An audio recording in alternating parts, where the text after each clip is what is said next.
Dictation 80 शब्द प्रति minute. 5 second बाद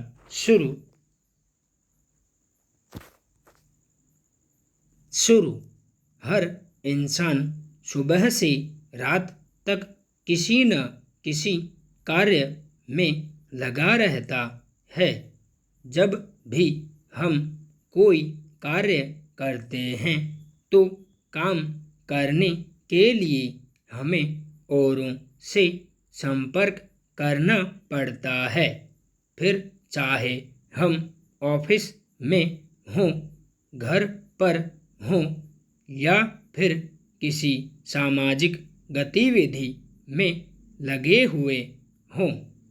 कई बार इंसान यही सोचता है कि मेरा काम होने में कोई न कोई रुकावट डाल रहा है। जब हमारे सामने तकलीफें आती हैं तो हम उन्हें कैसे झेलें और कैसा व्यवहार करें, मन ही मन हम यही सोचते रहते हैं। अगर किसी ने हमारे साथ कोई गड़बड़ की हो तो हम सोचते हैं कि उसके साथ कैसे गड़बड़ करें।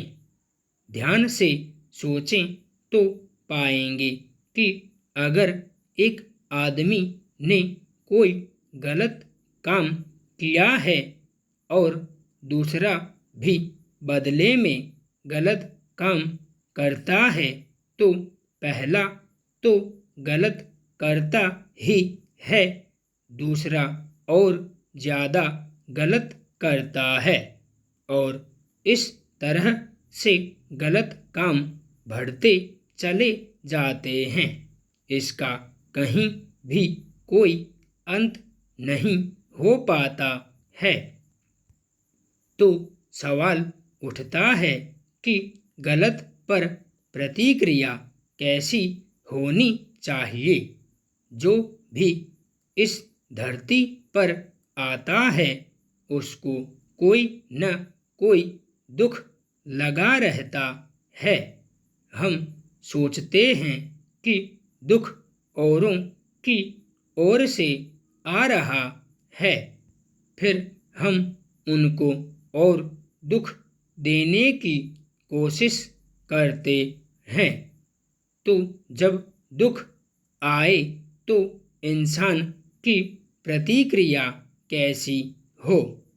जब हम महापुरुषों की ओर देखते हैं तो पाते हैं कि उनमें से कईयों की जिंदगी में बहुत तकलीफें आईं, लेकिन उन्होंने उन तकलीफ़ों के जवाब में औरों को तकलीफें नहीं दी।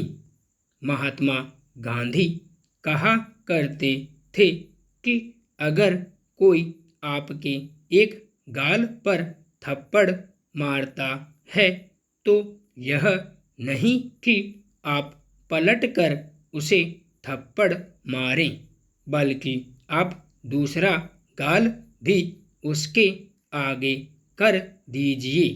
ऐसा करना बहुत मुश्किल है, मगर कहना बहुत आसान है।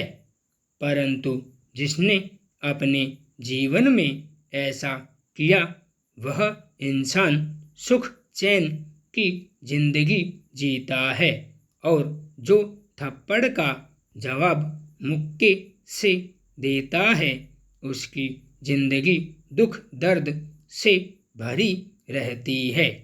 कई बार जब हमारे सामने कोई तकलीफ आती है तो हम शांत नहीं रह पाते।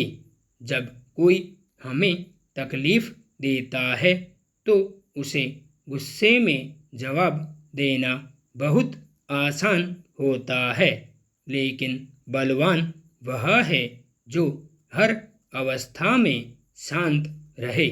चाहे कोई भी दुख दर्द आए, चाहे कोई भी तकलीफ आए।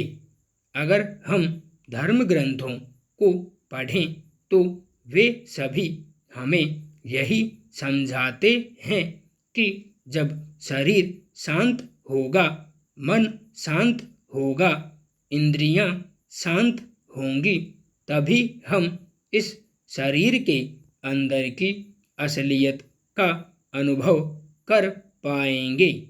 असलियत क्या है?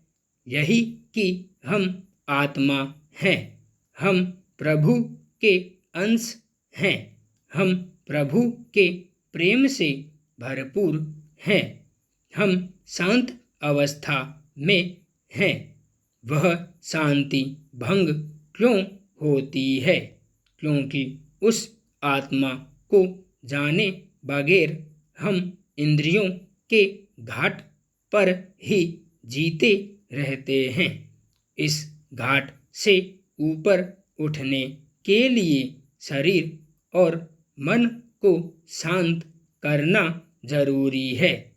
यह तभी हो सकेगा जब हम ध्यानाभ्यास से प्रभु की दिव्य ज्योति व श्रुति के साथ जुड़ेंगे। तब हम अपने अंदर स्वयं को एक जगमग रूप में पाएंगे। वह रूप जो चेतन है, वह रूप जो प्रभु का रूप है। संपूर्ण विराम।